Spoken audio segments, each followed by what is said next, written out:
ભાઈઓને કહેવા માંગુ છું, આજની તારીખે નરેન્દ્ર મોદીની સરકારમાં આજના દિવસે એક ખેડૂતની ખેતીમાંથી થતી એક દિવસની આવક ખાલી 27 રૂપિયા છે.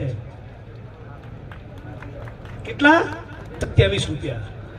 અને નરેન્દ્રભાઈના પરમ મિત્ર મુકેશ અંબાણી દર 1 મિનિટે 2,35,000 કમાય છે. 2,35,000. 2003 માં ગૌતમ અદાણીની સંપત્તિ તમારા થરાદવાળા કેટલી હતી?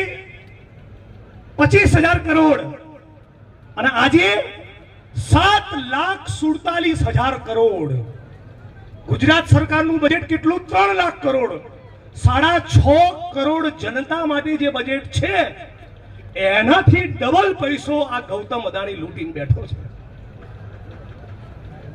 આઈડી પાડવા પડે, નો પ્રોબ્લેમ. આપણે એવું ટેન્શન નહીં રાખતા. જિંદાબાદ. બરાબર ને સેદાભાઈ? ગૌતમ અદાણીની સંપત્તિ 7,47,000 કરોડ. મુકેશ અંબાણીની સંપત્તિ 7,50,000 કરોડ. આ બે લોકો જોડે થઈને ટોટલ સંપત્તિ 15 થી 16 લાખ કરોડ. શું બાકી રહ્યું દેશમાં લૂંટવાનું? અને પેલું ખબર, ઇલેક્ટ્રોલ બોન્ડ શબ્દ સાંભળ્યો છે? જેને સાંભળ્યો હતો, આપણે ચૂંટણી ચોરો જોડેથી, ખબર છે? એમાં કોની જોડેથી પૈસા લીધા જાણવું છે? દારૂનો ધંધો કરનારા લોકો જોડેથી પૈસા આયા છે મારા વાલા નરેન્દ્રભાઈ. કોની જોડેથી?